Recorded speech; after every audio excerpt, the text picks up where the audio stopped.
ನಮಸ್ಕಾರ. ಮಹಾಭಾರತದ ಈ ಸಂಚಿಕೆಗೆ ತಮಗೆ ಸ್ವಾಗತ. ಶಿವ ದಿವ್ಯ ದೃಷ್ಟಿಯನ್ನು ಅರ್ಜುನನಿಗೆ ನೀಡಿದ ನಂತರ ಸಾಕ್ಷಾತ್ ಪರಮೇಶ್ವರ ಪಾರ್ವತಿಯರ ದರ್ಶನ ಅರ್ಜುನನಿಗೆ ಆಯಿತು. ಭಕ್ತಿ ಭಾವದಿಂದ ಅರ್ಜುನನಿಗೆ ಮೈ ತುಂಬಿ ಬಂತು, ಮನಸ್ಸು ತುಂಬಿ ಬಂತು, ಕಣ್ಣುಗಳಲ್ಲಿ ಆನಂದಾಶ್ರುಗಳು ಬಂದವು. ಅವನು ಮಹಾದೇವನಿಗೆ ಸಾಷ್ಟಾಂಗ ನಮಸ್ಕಾರ ಮಾಡಿದ.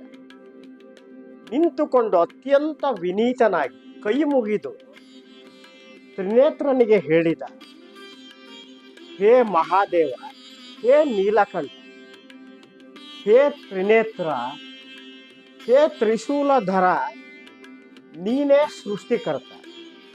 ಎಲ್ಲ ಕಾರಣಗಳಿಗೂ ನೀನೇ ಕಾರಣಕರ್ತನಾಗಿದ್ದೀಯೆ. ಸೃಷ್ಟಿಯ ನಿಯಾಮಕನೂ ನೀನೇ. ಶಿವರೂಪದ ಹರಿಯೂ ನೀನೆ, ಹರಿರೂಪದ ಶಿವನೂ ಸಹ ನೀನೆ. ಹೇ ಶಿವ, ನಾನು ನಿನ್ನನ್ನು ನೋಡಲು ಬಯಸಿಯೇ ಈ ಹಿಮಾಲಯದ ತಪ್ಪಲಿಗೆ ಬಂದೆ. ಇಂಥ ಪುಣ್ಯ ಭೂಮಿಗೆ ಬಂದೆ. ನಿನ್ನನ್ನು ಕುರಿತೇ ನಾನು ತಪಸ್ಸು ಮಾಡಿದೆ. ಆದರೆ ನನ್ನ ಈ ಅವಿವೇಕವನ್ನು ನೋಡು, ಅಜ್ಞಾನವನ್ನು ನೋಡು. ನಾನು ನಿನ್ನೊಂದಿಗೆ ಯುದ್ಧ ಮಾಡಿಬಿಟ್ಟೆ.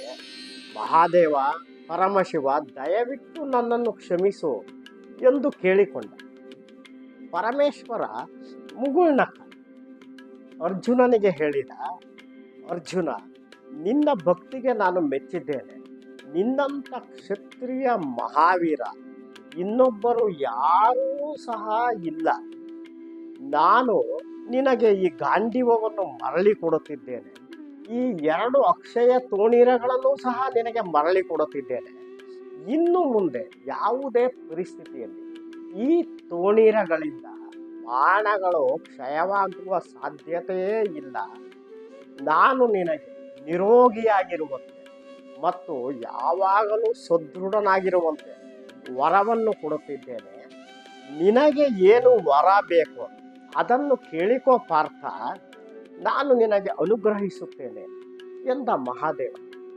ಅರ್ಜುನನಿಗೆ ಸಂತೋಷವಾಗಿ ಹೋಯಿತು. ಅರ್ಜುನ ಕೈ ಮುಗಿದು ಮಹಾದೇವನಲ್ಲಿ ಕೇಳಿದ, ಪರಮೇಶ್ವರ, ನೀನು ಕೊಡುವುದೇ ಇದ್ದರೆ ದಯವಿಟ್ಟು ನನಗೆ ನಿನ್ನ ಪಾಶುಪತಾಸ್ತ್ರವನ್ನು ಅನುಗ್ರಹಿಸು.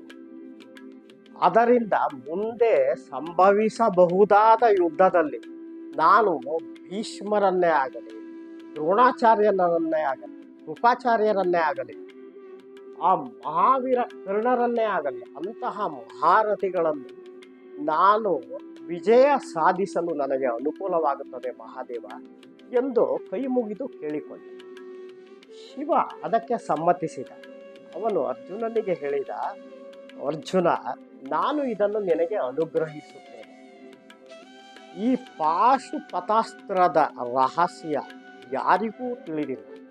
ಇಂದ್ರ, ವಾಯು, ವರುಣ ದಿಕ್ಪಾಲಕರಿಗೂ ಸಹ ಇದರ ರಹಸ್ಯ ಗೊತ್ತಿಲ್ಲ. ನೀನು ಇದನ್ನು ಧಾರಣೆ ಮಾಡಲು ಯೋಗ್ಯನಿದ್ದೀಯ. ಇದನ್ನು ಸಂಧಾನ ಮಾಡಲಾಗಲಿ, ಇದನ್ನು ಉಪಸಂಹಾರ ಮಾಡಲಾಗಲಿ, ಎಲ್ಲದಕ್ಕೂ ನಿನಗೆ ಅರ್ಹತೆ ಇದೆ. ನಾನು ನಿನಗೆ ಇದನ್ನು ಹೇಳಿಕೊಡುತ್ತೇನೆ. ಆದರೆ ನೀನು ಆತುರ ಪಟ್ಟು ಈ ಮಹಾಸ್ತ್ರವನ್ನು ಯಾರ ಮೇಲೂ ಪ್ರಯೋಗಿಸಬಾರದು ಮತ್ತು ಈ ಅಲ್ಪ ಬಲವಿದ್ದವರ ಮೇಲೆ, ಬಲಹೀನರ ಮೇಲೆ ಇದನ್ನು ಖಂಡಿತ ಪ್ರಯೋಗ ಮಾಡಬಾರದು. ಹಾಗೇನಾದರೂ ಮಾಡಿದರೆ ಇಡೀ ವಿಶ್ವವೇ ಭಸ್ಮವಾಗಿ ಹೋಗಿಬಿಡುತ್ತದೆ ಎಂಬ ಎಚ್ಚರಿಕೆಯನ್ನು ಸಹ ಈಶ್ವರ ಅರ್ಜುನನಿಗೆ ಹೇಳಿದ. ನಂತರ ಅರ್ಜುನನಿಗೆ ಅದನ್ನು ವಿಧಿವತ್ತಾಗಿ ಮಂತ್ರದ ಮೂಲಕ ಆ ಪಾಶುಪತಾಸ್ತ್ರದ ರಹಸ್ಯವನ್ನು, ಸಂಧಾನವನ್ನು ಎಲ್ಲವನ್ನೂ ತಿಳಿ ಹೇಳಿದ. ಅರ್ಜುನ ಅದನ್ನು ಅಷ್ಟೇ ವಿನಮ್ರತೆಯಿಂದ ಸ್ವೀಕರಿಸಿದ. ಆ ಪಾಶುಪತಾಸ್ತ್ರ ಅರ್ಜುನನೊಳಗೆ ಗ್ರಹಣವಾಗಿ ಹೋಯಿತು. ಅದನ್ನು ಅವನು ಸ್ವೀಕರಿಸಿದ. ಆ ಕ್ಷಣದಲ್ಲಿ ಈ ವನ, ನದಿ, ಮರಳುಗಾಡು ಎಲ್ಲವೂ ಇರುವ ಭೂಮಿ ಒಮ್ಮೆ ಕಂಪಿಸಿತು. ಉತ್ಪಾತಗಳು ಆಗಿ ಹೋದವು. ಬೇರಿಗಳು ನಗಾರಿಗಳು ಬಾರಿಸಿದಂತೆ ಆಯಿತು. ಶಂಖನಾದಗಳು ಆದವು. ಈ ಪಾಶುಪತಾಸ್ತ್ರವನ್ನು ಅರ್ಜುನನಿಗೆ ಕೊಡುವುದನ್ನು ನೋಡಲು ದೇವತೆಗಳೇ ಆಕಾಶದಲ್ಲಿ ನೆರೆದಿದ್ದರು. ಇದನ್ನು ಕೊಟ್ಟ ನಂತರ ಶಿವ, ಇನ್ನು ನೀನು ಸ್ವರ್ಗಕ್ಕೆ ಹೋಗಬಹುದು, ನನ್ನ ಅನುಮತಿ ಇದೆ ಎಂದು ಅರ್ಜುನನಿಗೆ ಹೇಳಿ ಪಾರ್ವತಿಯೊಂದಿಗೆ ಅದೃಶ್ಯನಾಗಿ ಹೋದ. ಅರ್ಜುನನಿಗೆ ಬಹಳ ಸಂತೋಷವಾಯಿತು. ಇನ್ನೂ ಆ ಭಕ್ತಿಯ ಮನಸ್ಥಿತಿಯಲ್ಲೇ ಅರ್ಜುನನಿದ್ದ. ಅರ್ಜುನ ಅಂದುಕೊಂಡ, ಆ ಮಹಾದೇವನನ್ನು ನೋಡಲೇ ಕಷ್ಟ ಸಾಧ್ಯ, ಎಂತಹ ತಪಸ್ವಿಗಳಿಗೂ ಆಗುವುದಿಲ್ಲ. ಆದರೆ ನನಗೆ ಅದು ಸಾಧ್ಯವಾಯಿತು. ನನ್ನ ಅದೃಷ್ಟವೋ ಏನೋ, ಅವನನ್ನು ನೋಡಲಷ್ಟೇ ಅಲ್ಲ, ನಾನು ಅವನನ್ನು ಮುಟ್ಟಿದೇ ಸಹ ನನ್ನ ಜನ್ಮವೇ ಸಾರ್ಥಕವಾಯಿತು, ನಾನು ಬಂದ ಕೆಲಸವೂ ಸಹ ಆಯಿತು ಎಂದುಕೊಂಡ ಪಾರ್ಥ. ಆ ಕ್ಷಣದಲ್ಲಿ ಯಮಧರ್ಮರಾಯ ಕೆಲವು ಪುಣ್ಯಾತ್ಮಗಳೊಂದಿಗೆ ಅಲ್ಲಿ ಬಂದಿಳಿದ. ವರುಣ ದೇವ, ನೀರಿನ ದೇವತೆ, ಅವನೂ ಸಹ ಕೆಲವು ಜಲ ಜಂತುಗಳೊಂದಿಗೆ ಅಲ್ಲಿಗೆ ಬಂದಿಳಿದ. ಕುಬೇರ ಧನಾಧಿಪತಿ, ಆತನು ದಿಕ್ಪಾಲಕನೇ, ಆತನೂ ಬಂದು ಅಲ್ಲಿಳಿದ.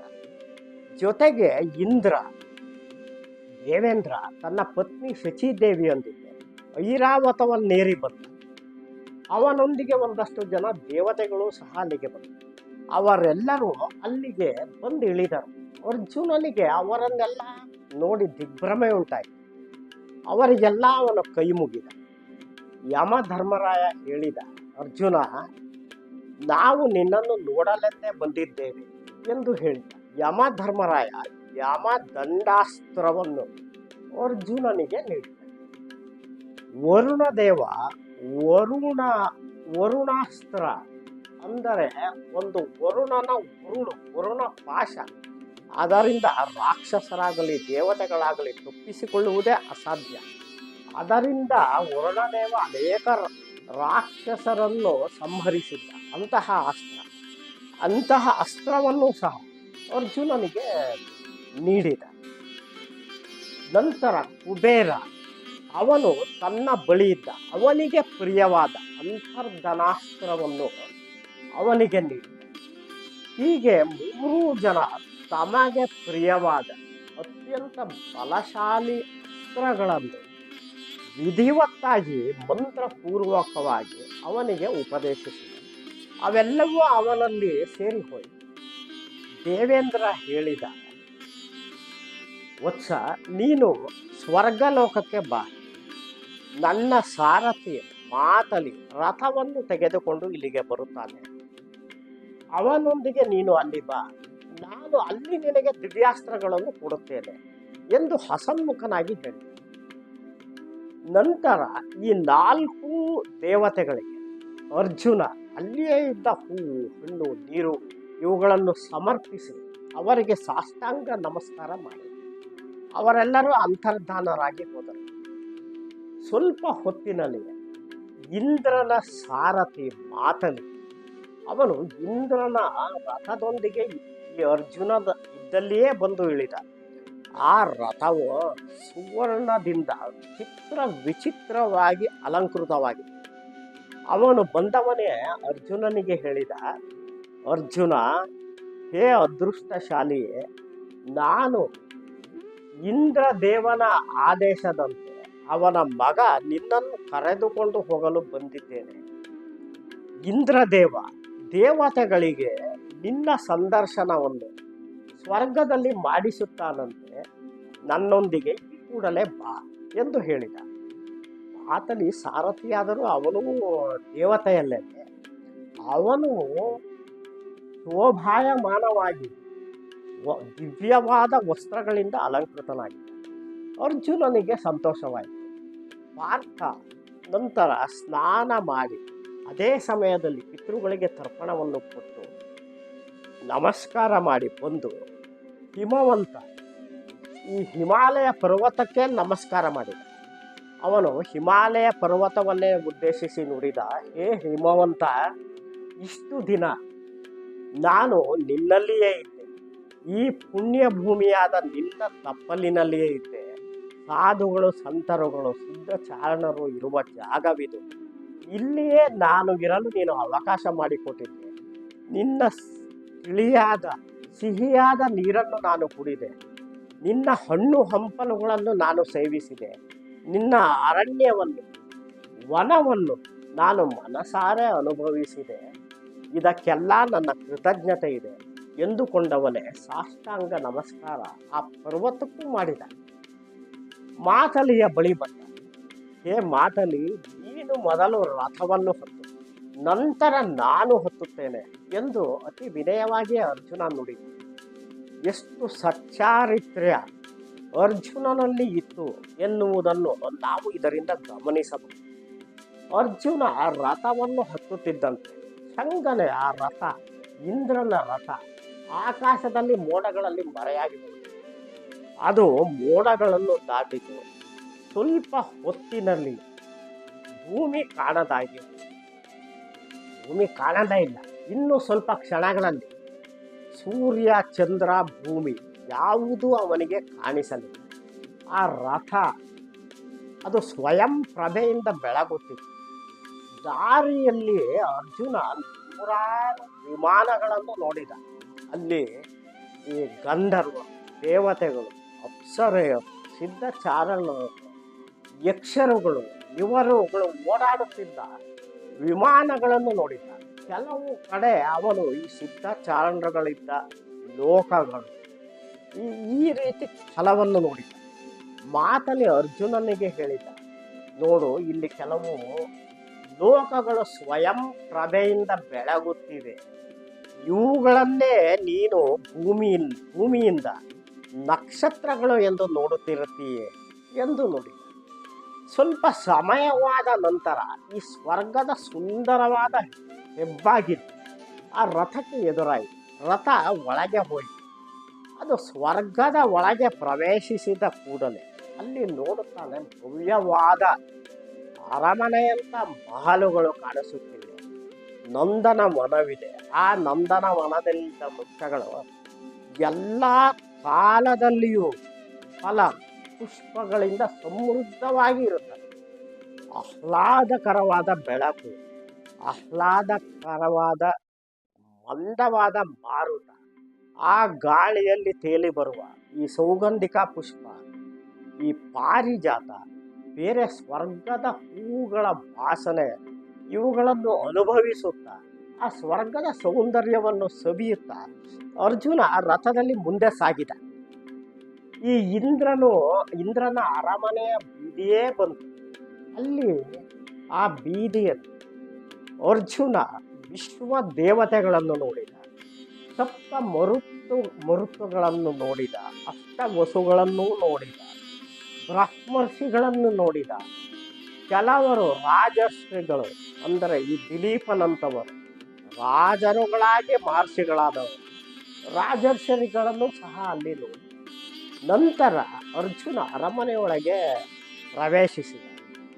ಇಂದ್ರ ಉನ್ನತವಾದ ಸುವರ್ಣದ ಸಿಂಹಾಸನದಲ್ಲಿ ದೇದೀಪ್ಯಮಾನನಾಗಿ ಮೇಲೆ ಕುಳಿತಿದ್ದ. ಅವನ ಸುತ್ತ ದೇವದೂತರು, ಅವರು ಈ ಚಾಮರಗಳನ್ನು ಬೀಸುತ್ತಿದ್ದರು. ಆ ಚಾಮರಗಳಿಗೆ ಸುಗಂಧ ದ್ರವ್ಯಗಳನ್ನು ಪೂಸಲಾಗಿತ್ತು. ಅಂತಹ ಚಾಮರಗಳು ಅವುಗಳನ್ನು ನೋಡುತ್ತಾ, ಇಂದ್ರನ ಸಭೆಯನ್ನು ನೋಡುತ್ತಾ ಸೀದಾ ಇಂದ್ರನ ಬಳಿಗೆ ಹೋಗಿ ಇಂದ್ರನಿಗೆ ಸಾಷ್ಟಾಂಗ ನಮಸ್ಕಾರ ಮಾಡಿದ ಅರ್ಜುನ. ಇಂದ್ರ ತನ್ನ ಮಗನನ್ನು ನೋಡಿದ. ಅತಿ ಅಪ್ಯಾಯಮಾನವಾಗಿ ಅವನನ್ನು ಮೇಲಕ್ಕೆತ್ತಿ ತಬ್ಬಿಕೊಂಡ. ನಂತರ ಇಂದ್ರ ತನ್ನ ಸಿಂಹಾಸನದಲ್ಲಿಯೇ, ತನ್ನ ಪಕ್ಕದಲ್ಲಿಯೇ ಅರ್ಧ ಜಾಗದಲ್ಲಿ ಅರ್ಜುನನನ್ನು ಕೂಡಿಸಿಕೊಂಡ. ನೋಡಿದರೆ ಅರ್ಜುನ ಎರಡನೆಯ ಇಂದ್ರನೇನೋ ಎನ್ನುವಂತೆ ಶೋಭಾಯಮಾನವಾಗಿ ಕಾಣಿಸುತ್ತಿದ್ದ. ಅರ್ಜುನನ ಎದುರಿನಲ್ಲಿ ಈ ಇಂದ್ರನ ಸಭೆಯಲ್ಲಿ ತುಂಬುರ ನಾರದರ ಗಾನವಾಯಿತು, ಸಂಗೀತವಾಯಿತು, ಗಂಧರ್ವರ ಗಾನವಾಯಿತು. ಅಲ್ಲಿದ್ದ ಬ್ರಹ್ಮರ್ಷಿಗಳ ವೇದ ಮಂತ್ರಗಳ ಪಠಣವೂ ಸಾಗುತ್ತಿತ್ತು.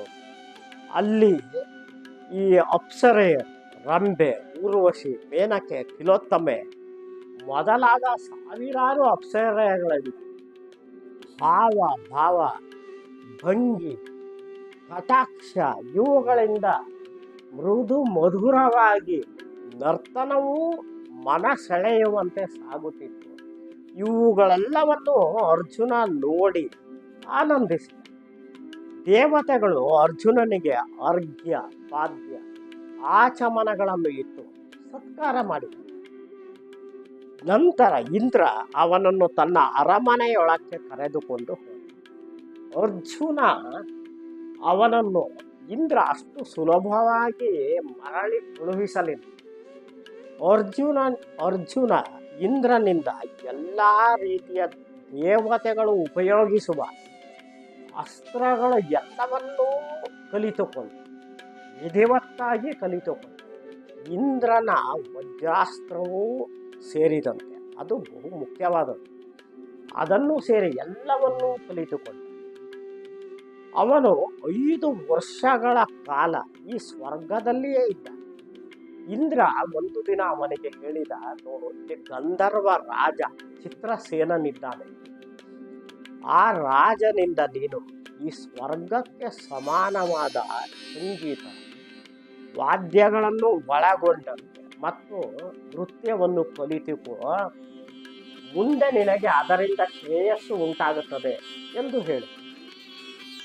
ಇಂದ್ರದೇವನ ಆದೇಶದಂತೆ ಅರ್ಜುನ ಚಿತ್ರಸೇನನಿಂದ ದಿನವೂ ಈ ಸಂಗೀತ ನೃತ್ಯಗಳನ್ನು ಎಲ್ಲವನ್ನೂ ಅರ್ಜುನ ಕಲಿತುಕೊಂಡು ಆ ಅವಧಿಯಲ್ಲಿ ಗಂಧರ್ವರಾಜ ಇಂದ್ರಸೇನನೊಂದಿಗೆ ಅವನಿಗೆ ಗಾಢವಾದ ಗೆಳೆತನವೂ ಆಯಿತು.